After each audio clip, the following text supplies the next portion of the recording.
Mientras iban camino hacia Jerusalén, uno le preguntó: «Señor, ¿son pocos los que se salvan?». Pero Jesús no le contestó directamente, sino que le dijo: «Esforzaos por entrar por la puerta estrecha, porque muchos, os digo, intentarán entrar y no podrán». Hoy se discute mucho sobre el cielo, si nos salvamos por la misericordia de Dios a pesar de todo. Tenemos que reflexionar y no querer hacer de Dios un Dios a nuestra medida. Escuchemos. Qué angosta es la puerta y qué estrecha la senda que conduce a la vida, y qué pocos son los que atinan en ella. La vida es como el camino que acaba en Dios, un camino corto. Importa sobre todo que al llegar se nos abra la puerta y podamos entrar. Caminamos como peregrinos hacia la consumación de la historia humana. Nos dice el Señor: «Vengo presto y conmigo mi recompensa, para dar a cada uno según sus obras». Apocalipsis 22. Dos sendas y dos actitudes en la vida: buscar lo más cómodo y placentero, y regalar el cuerpo y huir del sacrificio y de la penitencia es muy malo.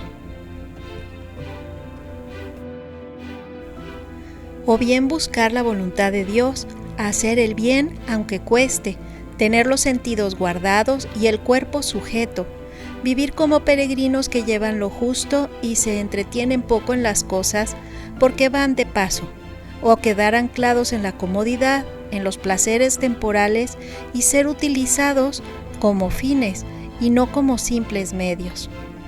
Un camino solo conduce al cielo, pero el otro nos lleva a la perdición. Y son muchos los que andan por él. Esta es la advertencia. Con frecuencia nos hemos de preguntar por dónde caminamos nosotros y a dónde vamos, porque nos dirigimos derechamente al cielo, aunque no falten las derrotas o nuestras flaquezas. ¿Es el camino estrecho por el que andamos? ¿Vivimos habitualmente la templanza, la mortificación, los pequeños sacrificios, pero que sean reales? ¿A dónde vamos nosotros? ¿Cuál es realmente el fin de nuestros actos? Si miramos las cosas no como pura teoría, sino como referencia de vida, quizás sea posible entenderlo mejor. Como por ejemplo, si uno quiere ir a su propio hogar, pero deliberadamente elige el camino que conduce a la casa de un enemigo, sin duda lo que está queriendo es ir a donde el enemigo, y no a donde debería, que es su hogar. Si decidiera, por la razón de que ha elegido ese determinado camino porque es más cómodo, entonces lo que de verdad le importa es el camino, no el fin a donde ese camino le conduce. Por eso muchos viven persiguiendo fines inmediatos, sin orientar su vida a su fin último, que es Dios y que debe determinarlo todo. Pero no olvidemos que para conseguirlo cada día un poco más, igual que al tallar una piedra o una madera, hay que ir limando las asperezas, quitando defectos de nuestra vida personal, con un espíritu de penitencia y con pequeñas mortificaciones. Trabajar en el espíritu cada día. El hombre tiende a ir por la senda ancha, aunque posea pocos bienes, por el camino cómodo de la vida. Prefiere también una puerta ancha que no le conduce al cielo, y con frecuencia se abalanza sin medida sobre las cosas, sin regla y sin templanza. La senda, nos señala el Señor, es alegre, pero a la vez de cruz, de sacrificio y de templanza y de mortificación.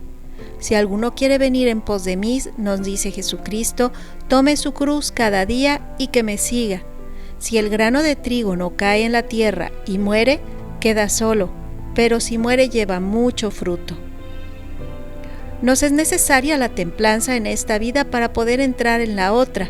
Se nos pide a los cristianos estar desprendidos de los bienes que tenemos y que usamos, no porque tener bienes sea malo, solo es que hay que tenerlos para el servicio de Dios y de los demás. Es necesario poner la mortificación que garantiza rectitud de intención, para que no entre en nuestro corazón el egoísmo y la avaricia. No podemos ser como los hombres que parecen guiarse por la economía de tal manera que casi toda su vida personal y social está como teñida de un espíritu materialista, sin ver en realidad por el bien común de los demás, por las necesidades de los otros, de su familia, de sus empresas. En la senda ancha de la comodidad, del confort y de la falta de mortificación, la gracia de Dios no puede llegar. Ocurre como la semilla caída entre espinas, que se ahoga a causa de las preocupaciones, las riquezas y los placeres, y no llega a dar fruto. Por eso la sobriedad de vida, al contrario, facilita el trato con Dios, pues con el cuerpo pesado y harto de mantenimiento, se siente mucho poco ánimo para valorar las cosas de lo alto. Nos dirigimos a Dios deprisa y que verdaderamente necesitamos recordarnos que es importante no equivocar el camino. ¿Estamos nosotros en el buen camino del sacrificio y de la lucha, de una santa alegría y de una santa resignación? Luchemos decididamente con obras, con el deseo de apartar de nosotros la comodidad. Y para caminar por el camino que verdaderamente nos lleva al cielo, vamos a practicar también la mortificación de los sentidos externos, la mortificación de la vista, del oído y del gusto. Al cuerpo hay que darle un poco menos de lo justo, si no, nos hace traición. Un poco menos de lo justo en comodidad, en caprichos y en mortificaciones. En fin, en nuestra vida de cada día, en el trabajo intenso y constante, sabiendo que ese mejor espíritu de sacrificio nos va a elevar a la perfección para poder estar atentos a las gracias que Dios nos envía. La senda estrecha pasa por todas las actividades del cristiano, desde las comodidades del hogar hasta el uso de instrumentos de trabajo. Y también hay que decirlo, el modo de divertirse.